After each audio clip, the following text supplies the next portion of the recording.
Se leyó durante el primer periodo de este servicio el texto de Juan, capítulo 21, versículos 20 al 24. Quisiera repetirlo para recordar a quienes ya lo leyeron y para que lo leamos por primera vez con quienes todavía no habían alcanzado a llegar en ese momento. La idea es que ustedes sigan este texto en la pantalla, en la proyección, en sus celulares, en las Biblias, en papel, como ustedes quieran. Quienes no saben, recuerden que es posible bajar a los celulares las aplicaciones con la Biblia. ¿A ustedes les parece que esta noticia es muy vieja para que yo la esté dando ahora como novedad? Algunos nos enteramos no hace mucho, ¿no? No, háganlo y no tengan problema en usar estas aplicaciones en el horario del servicio. Si alguien tiene la mala fortuna de que aparece una ventanita indicándole algún gol o algo así, solo no lo grite y vuelva al texto bíblico, porque vamos a recorrer algunos textos, vamos a ir, vamos a venir, entonces para que estemos bien concentrados, escudriñando y ustedes sepan si lo que estoy diciendo es verdad o mentira, porque de eso se trata también esto, que todos tengamos acceso a la Escritura, ¿no?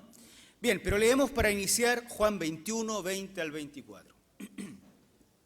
Al volverse, Pedro vio que lo seguía el discípulo a quien Jesús amaba, el mismo que en la cena se había reclinado sobre Jesús y le había dicho: Señor, ¿quién es el que va a traicionarte? Al verlo, Pedro preguntó: Señor, ¿y este qué? Tú sígueme nomás. Por este motivo se corrió entre los hermanos el rumor de que aquel discípulo no moriría.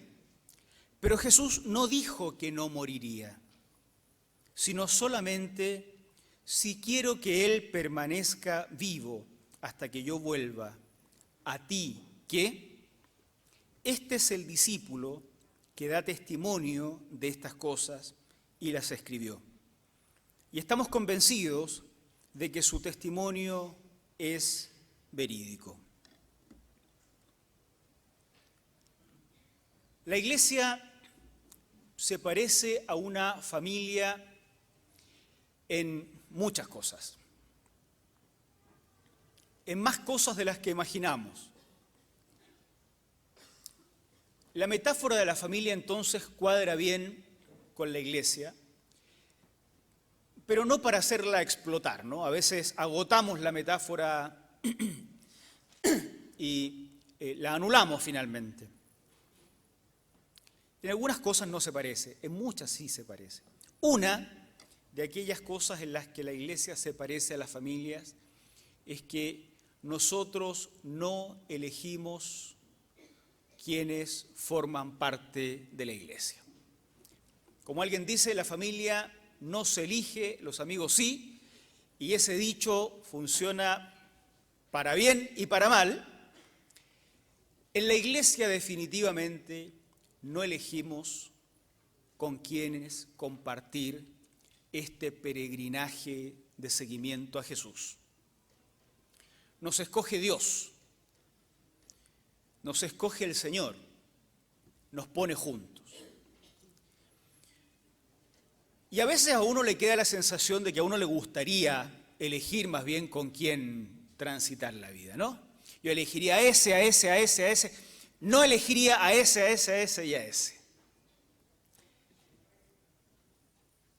Pero mal que nos pese, la Iglesia la forma el Señor, no la formamos nosotros.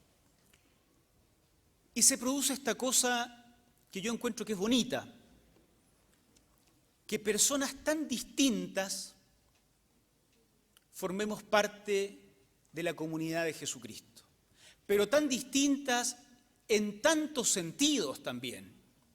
Aquí hay personas que vienen, especialmente acá, que vienen de culturas muy diferentes, con costumbres muy distintas, con idiomas diferentes.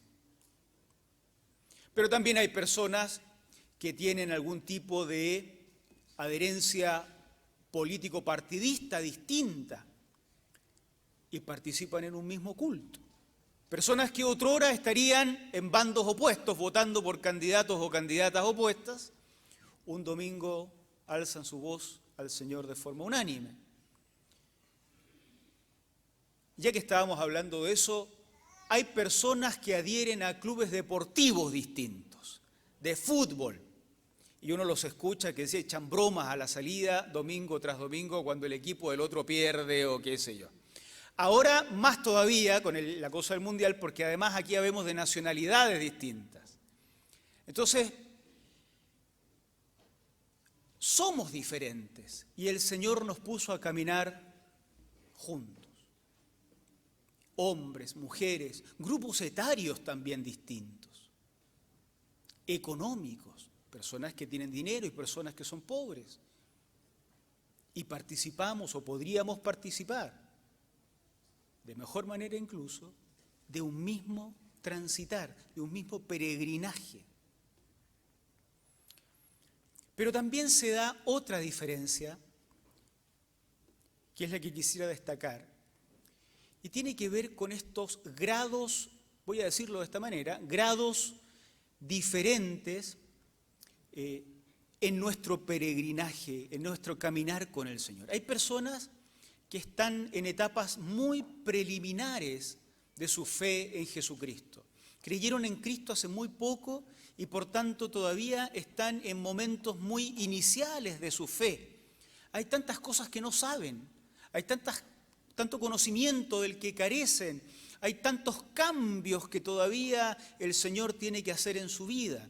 En cambio hay otros que ya llevan años y saben mucho, y muchos cambios han sido obrados por el Señor en sus vidas. Han dejado tanto pecado en el camino y han avanzado hacia un conocimiento más profundo del Señor y hacia una vida más consagrada. También hay diferencias en cuanto a la velocidad a la que se avanza. Hay personas que habiendo entrado a la fe en Cristo rápidamente crecen, absorben de la palabra de Dios, absorben de la comunión con el Señor, del Espíritu Santo y rápidamente van abandonando aquellos elementos que son pecaminosos en su vida. Pero hay otros que pasan años y todavía parece que no avanza nada. Y uno mira y dice, mira cómo este lleva tan poco y cambió tanto. Y tú, le dicen a uno, tantos años y no has podido dejar esto, ni esto, ni esto. Bueno, dependiendo con quién hablemos, nos conocen la lista más larga, ¿no? Y todos somos parte de una iglesia que el Señor va construyendo. Entonces, ser iglesia y ser la iglesia que impacta la ciudad es tomar conciencia también de que somos una comunidad formada por Dios, una comunidad que reúne personas de las más diversas culturas, estratos sociales, etnias, pero también personas con las más diversas tasas de avance en esto de la vida espiritual. Nuestro texto y el Evangelio de Juan en general puede ser leído en varios niveles. Quisiera invitarlos a pensar en nuestro texto y leerlo en diferentes capas, si es que podemos hacerlo hoy día, en diferentes capas, para ver cómo es posible ver en la superficie un discurso y en la medida que profundizamos en el texto, ver un mensaje todavía más profundo que impacte nuestra vida. En nuestro texto en el que leímos se narra una escena que dice mucho más de lo que aparenta. En los versículos anteriores, en los que están antes del texto que leímos, Jesús y Pedro venían hablando de la responsabilidad que Pedro tendría respecto de la iglesia del Señor. Pedro está viviendo lo que llamamos un proceso de restauración en el cuarto evangelio. Ese capítulo 21 narra el momento en que Jesús se encuentra con Pedro a solas, van caminando, Y mientras van caminando a solas, Jesús le dice a Pedro, ¿se acuerdan la historia, los que han leído esto? Pedro, ¿me amas? Sí, Señor, tú sabes que te amo, pastorea mis ovejas. Pedro, ¿me amas? Sí, tú sabes que te amo, apacienta mis ovejas. Pedro, ¿me amas? Sí, tú lo sabes todo, Señor. El texto dice que Pedro se puso triste. Tú lo sabes todo, tú sabes que te amo. Pastorea a mis corderos. De eso están hablando. Y de repente, Pedro se da cuenta que los va siguiendo alguien, un discípulo que no tiene nombre. El Evangelio lo denomina el discípulo al cual Jesús amaba. El discípulo amado. Y Pedro se da cuenta y le pregunta a Jesús, Señor, ¿y este? La expresión oral de esta historia debe haber sido muy interesante, nosotros la tenemos escrita nomás, solo podemos imaginar cómo es el discurso oral, pero uno puede imaginar que Pedro dice algo así, ¿y a este quién le dio vela en este entierro? ¿Y a este quién le dio maní para que bailara o algo así? Alguna expresión, en América Latina deben haber diferentes expresiones para decir lo mismo. ¿Quién lo llamó? Jesús le dice, en otras palabras, ¿y a ti qué te importa? Tú sígueme nomás. Interesante este juego de palabras, ¿no? El discípulo los viene siguiendo, sigue a Jesús. Pedro dice, ¿y este quién lo invitó? Y Jesús le dice, tú, no te metas con eso, a ti no te importa, tú simplemente sígueme, igual como el otro nos está siguiendo. El discípulo amado es un personaje misterioso en el cuarto evangelio. El texto bíblico dice que es un discípulo muy especial. Precisamente una de las cosas que lo hace especial es que no tiene nombre. Fíjense ustedes que la tradición, un par de siglos más tarde, le da nombre al discípulo amado, le pone Juan. Pero el Evangelio no le llama Juan. Nosotros no sabemos quién es el discípulo amado. Tratar de ponerle nombre es romper todo el mecanismo retórico del Evangelio, porque precisamente hay algo que se comunica con no darle nombre a este famoso discípulo al cual Jesús amaba. Lo mismo en el cuarto evangelio, la madre de Jesús tampoco tiene nombre. Cuando lleguen a casa, lean todo el cuarto evangelio y se van a dar cuenta de lo distinto que es y de lo profundo que es. Entonces, la tradición, que ha cometido hartos errores en la historia, ¿no? Ya sabemos, uno de los errores que cometió es darle nombre al discípulo amado. Claro, para nosotros resulta más fácil decirle Juan, pero el discípulo amado sencillamente es el discípulo al cual Jesús amaba. Jamás se le da nombre en todo el Evangelio. En este Evangelio, una de las cosas que se da como algo interesante es que se narran ciertas experiencias, ciertas historias donde participa el discípulo al cual Jesús amaba. Y participa junto con Pedro.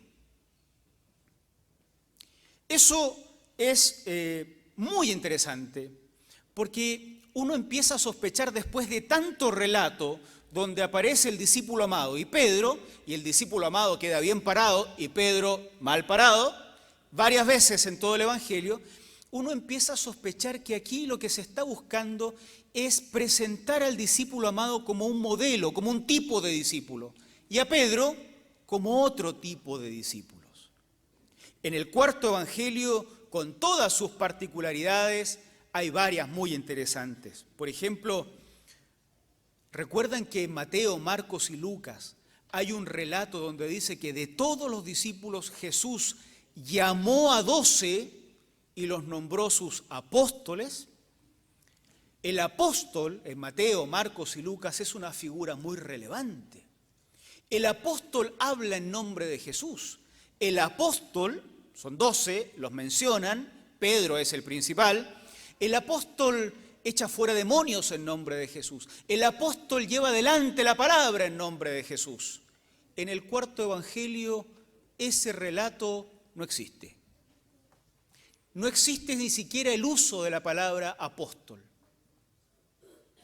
El personaje más importante del cuarto evangelio después de Jesús es este discípulo sin nombre, el discípulo al cual Jesús amaba. El cuarto evangelio sí conoce la expresión los 12, pero no tiene buena fama, porque cada vez que el evangelio de Juan menciona a los 12, es para decir que Judas era uno de los 12. Judas, que era ladrón, era uno de los 12. Judas, que el diablo ya le había puesto en el corazón entregar a Jesús, era uno de los 12. Judas, el que sale para traicionar al Señor, era uno de los 12. Nunca se dice nada bueno en los 12. Entonces uno empieza a imaginar que en el Evangelio de Juan hay un intento por mostrar un tipo de cristianismo como el representado por el discípulo amado y otro como el representado por Pedro. Les quiero mostrar unos ejemplos para que vean cómo el texto compara al discípulo amado con Pedro. Y luego vamos a volver a nuestro relato inicial con esta información para ver cómo profundizamos en ese relato. Miren, por ejemplo, en el capítulo 13, versículo 24. Están todos sentados, o en realidad recostados, porque ellos comen recostados sobre el brazo izquierdo, en una especie de alfombra, la comida está en el centro, está Jesús, el discípulo al cual Jesús amaba está recostado enfrente de Jesús, de tal forma que puede reclinarse en su pecho, imagínense la imagen, y entonces Jesús ha dicho, uno de ustedes me va a entregar. Cualquiera pudo haber preguntado quién va a ser, no se atreven. Pedro, que en Mateo, Marcos, Lucas es uno de los principales, pero en Juan, en el cuarto evangelio, no, en realidad requiere de un mediador.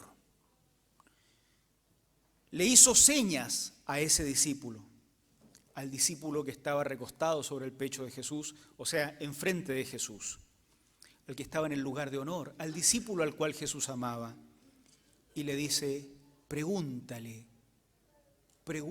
a quién se refiere.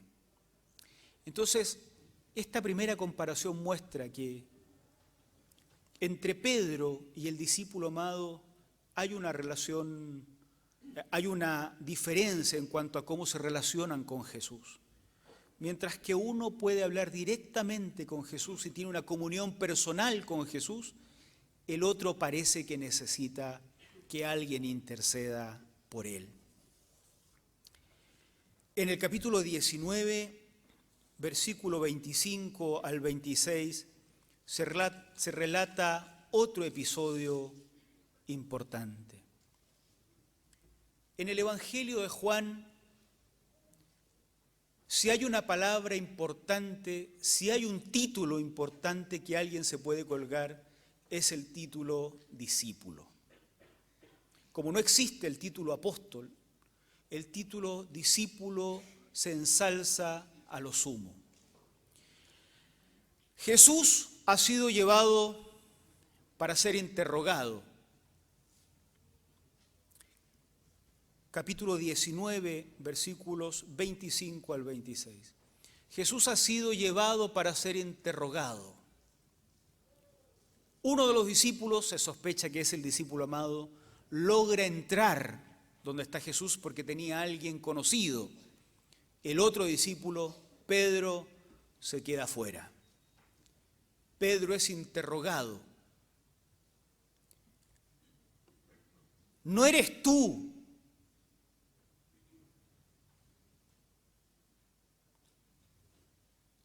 versículo 25, 17, 18, 17. Juan capítulo 18, versículo 17. ¿No eres tú también uno de los discípulos de ese hombre?, le preguntó la portera. ¿No eres tú discípulo? Toda la carga que está sobre la palabra discípulo en el cuarto evangelio. ¿Qué responde Pedro? No lo soy. No niega cualquier cosa. No niega que lo conoce nomás. No niega que es un Galileo nomás. Lo que niega es la calidad de discípulo. Jesús había dicho que el que permanezca hasta el fin, ese es mi verdadero discípulo. Ni bien se ponen oscuras las cosas, Pedro dice, yo no soy discípulo. En cambio, el discípulo amado, miren ustedes el capítulo 19, versículos 25 al 26. Cuando llega el momento final, cuando Jesús está para ser crucificado, junto a la cruz de Jesús estaban su madre, la hermana de su madre, María, la esposa de Cleofas, y María Magdalena. Cuando Jesús vio a su madre y a su lado al discípulo a quien él amaba, ¿quién estaba junto a las mujeres hasta el fin? El discípulo amado. Las diferencias entre Pedro y el discípulo amado se manifiestan a lo largo de todo el Evangelio, para mostrar que uno negaba, el otro seguía hasta el final. Uno ni se atrevía a hablar con el Señor, el otro se recostaba en su pecho. Es más, la comparación puede prolongarse un poco más, solo menciono un texto más en el capítulo 21, versículo 7. Jesús ya ha resucitado, están en el lago, han vuelto, porque ellos no lo han visto, porque ellos no saben, han vuelto a sus quehaceres en la pesca. Un desconocido desde la orilla les dice, echen la red a la derecha. Nadie lo conoce, salvo uno. Es el Señor, le dijo a Pedro, el discípulo a quien Jesús amaba. El Evangelio muestra consistentemente a estas dos figuras. Una, Pedro. Lo niega, lo deja solo cuando va a la cruz, ni siquiera lo reconoce cuando ha resucitado. El otro está cerca de él, se sienta junto a él cuando comen, no lo niega, por el contrario, cuando llega el momento aciago de la cruz, está hasta el final. Lo que Jesús había dicho que hacían los discípulos, el que permanece hasta el final, ese es mi discípulo. Finalmente, Pedro y el discípulo amado vuelven a encontrarse en esta escena final que leímos al comienzo, en Juan 21, del 20 al 24. Lo que resulta de este recorrido a lo largo de todo el Evangelio es que el discipulado de Pedro es mucho menos perceptivo. Pedro no entiende nada.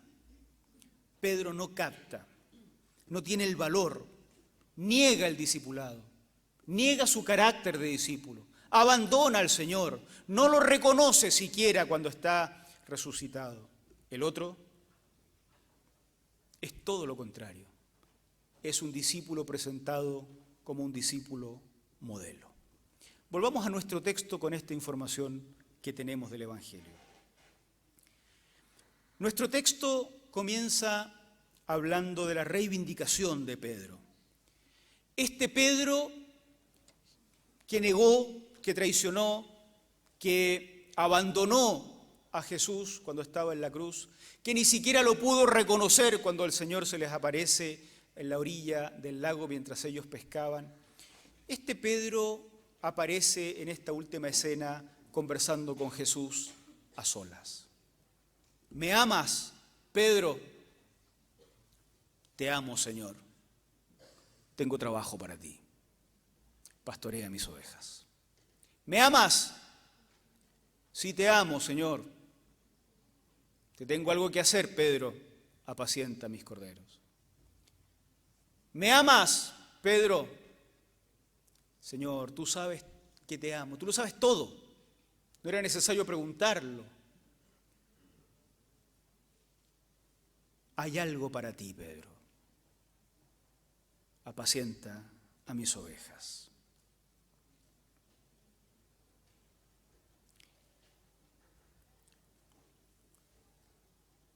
Y este que está aquí atrás, ¿quién es? Ya que estamos en el proceso de restauración y me humillaron durante todo el Evangelio, vamos a llegar al capítulo 21 siendo humillados todavía. Me dio una paliza el discípulo amado todo el Evangelio. Cada vez que se narraba mi historia, se narraba una mejor de él. Llegamos al capítulo 21 y todavía tengo que aguantar que nos venga siguiendo. ¿Y a ti qué te importa? Si Él nos viene siguiendo, tú también sígueme. El último relato que tenemos, la última escena que tenemos en el cuarto Evangelio, es una escena en la que hay dos discípulos caminando con Jesús. Uno, para el que no hubiera leído el cuarto Evangelio, eran dos discípulos perfectamente iguales. Para los que leímos el cuarto Evangelio completo, no se extraña que Pedro esté ahí.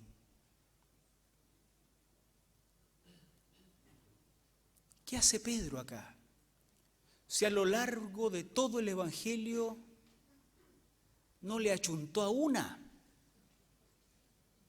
Cada vez que se decía algo de Pedro era para decir que era uno de los 12. Sí, uno de los 12. ¿Qué prestigio tiene eso si Judas también era uno de los 12, pues?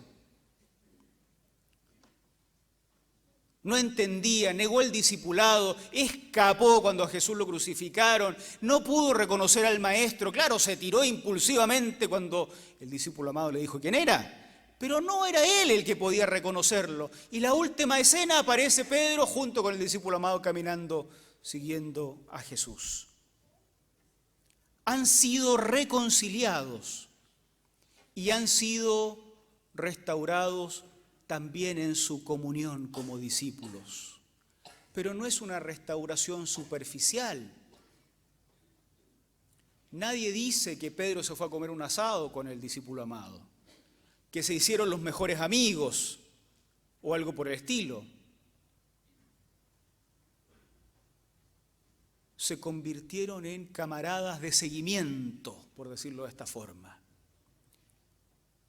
El elemento que les da unidad no está en la superficie, está en el seguimiento del Maestro.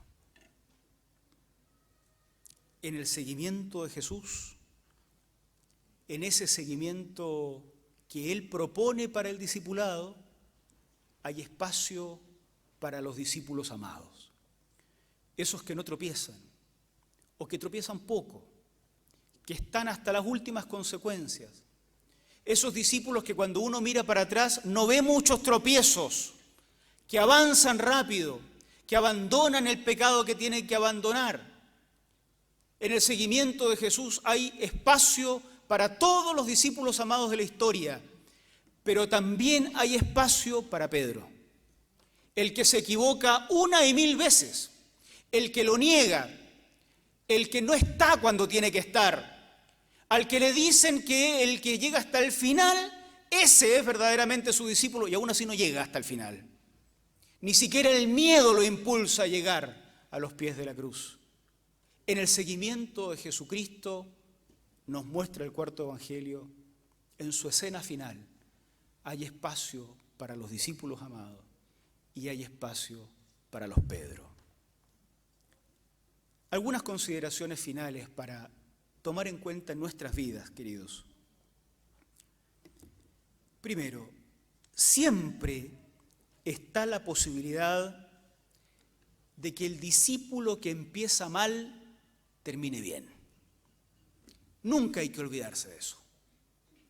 Siempre está la posibilidad de que ese discípulo que anda a tropezones toda la vida, que parece que no avanza nada, la decisión más mínima que tiene que tomar la toma mal.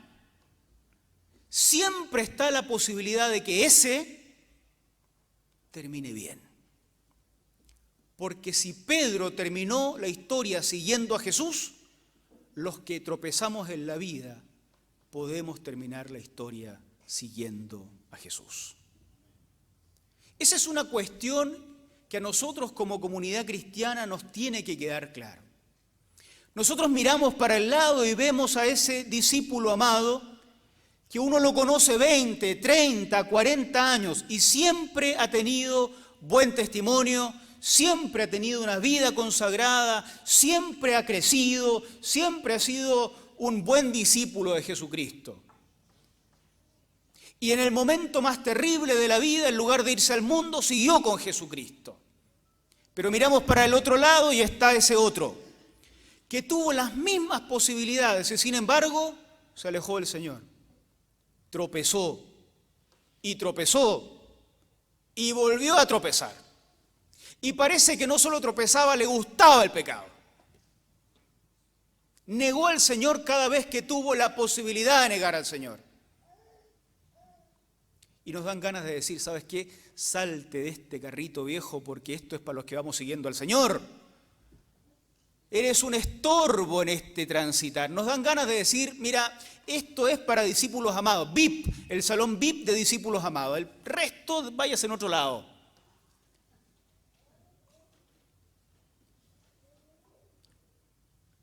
No nos vamos a olvidar de esta historia. Después de leer el cuarto evangelio, especialmente el capítulo 21, recordemos,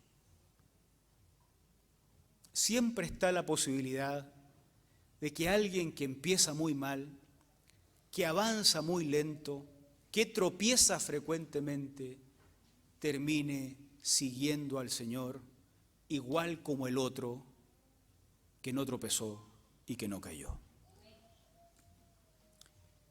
Lo segundo que menciono es que el elemento unificador de ambos discípulos, el elemento que le da cohesión al discípulo amado y a Pedro, dos formas de ser discípulos, no está en la superficie, hermanos.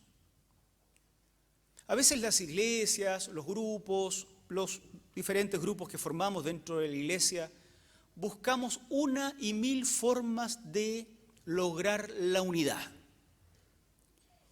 Lo que da unidad al discípulo amado y a Pedro es el seguimiento de Jesucristo. No surge de un baile comunitario, no surge de la linda amistad y sonrisa que tienen uno con otro, surge del seguimiento de Jesucristo. Lo que nos une a nosotros no es que vamos a tomar café todos los días y todas las semanas y celebramos todas las cosas juntos acá. Muchos no nos vemos salvo los domingos y otros nos vemos más distanciados. Lo que une a la iglesia de Jesucristo no está en la superficie, por eso todo esfuerzo por unir la iglesia desde un plano superficial está condenada al fracaso.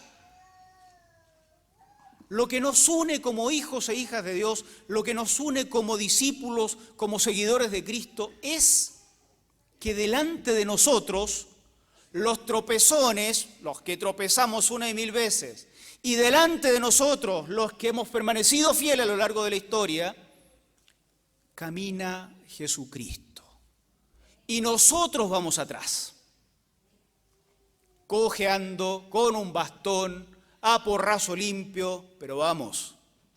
Lo que nos une es ese seguimiento de Jesucristo.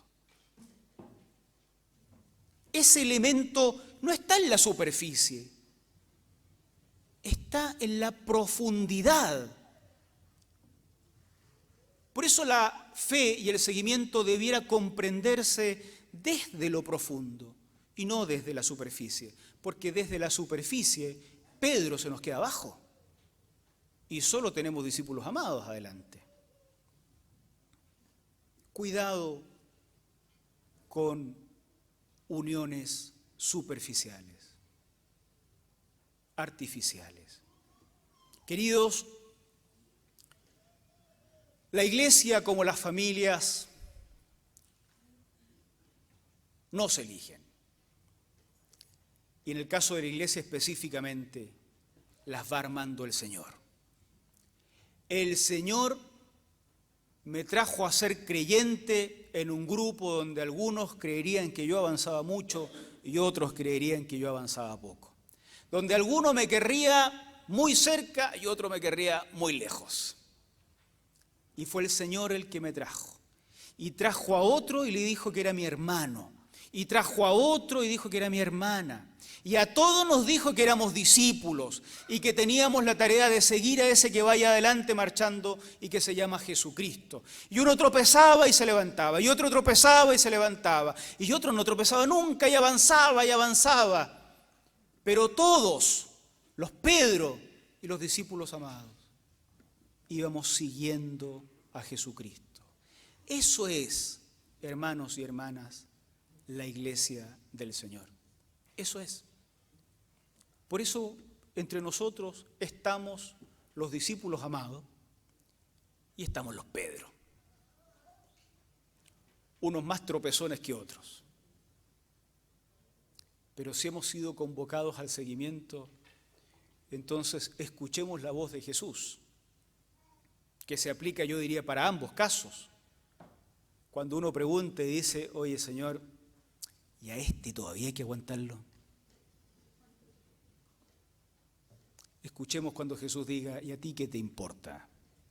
Tú sígueme nomás, porque por lo menos me está siguiendo también este de al lado. Sigamos al Señor. Alguno acá a lo mejor dice, mire, yo soy de los tan tropezones que hace rato pensé que me habían sacado de la iglesia. No, el Señor no lo va a sacar. Siga nomás. Pero siga en el sentido de la Biblia, siga a Jesús. Cuando le pase algo tan terrible como que niega el seguimiento de Cristo, recuérdese de Pedro, que también lo negó. Cuando le pase algo tan terrible como que se da cuenta que en el momento más importante abandonó a Jesucristo, en lugar de abrazarse de Él, recuérdese que Pedro hizo lo mismo. Cuando piense que el futuro es tan incierto, ¿qué va a ser de mí? Que flaqueo tanto, que fracaso tanto. Acuérdese que el Evangelio de Juan termina con estas dos figuras narrativamente enfrentadas a lo largo de todo el Evangelio, ambos siguiendo a Jesús. Y el Evangelio termina ahí. Si uno pudiera pensar en hacer una película del cuarto Evangelio y pensar cómo debiera ser la escena final sería con Jesús, Pedro y el discípulo amado, que no sé si lo veríamos con rostro, porque como lo vemos sin nombre, caminando, tal vez a orillas del mar de Galilea, y se acabaría. El cuarto evangelio es el evangelio del seguimiento, un seguimiento donde hay espacio para los amados, como el discípulo amado, pero también para los Pedros. Y la iglesia, por cierto, es eso. Nuestra sociedad necesita ver que seguimos a Jesús, que lo seguimos bien, pero que también lo seguimos cuando no lo seguimos bien. Nuestra ciudad necesita ver lo que significa seguir a Jesucristo en victoria y seguirlo también en los fracasos. Eso es la iglesia, queridos, y si alguno quiere ser de esta iglesia, sepa que eso es lo que somos. Eso es lo que somos. Una comunidad de personas donde unos avanzan muy bien y otros avanzan muy lento, pero ambos están siguiendo a Jesucristo. Si quieres sumarte al seguimiento de Jesucristo, por cierto que vas a ser bienvenido. Que el Señor nos bendiga.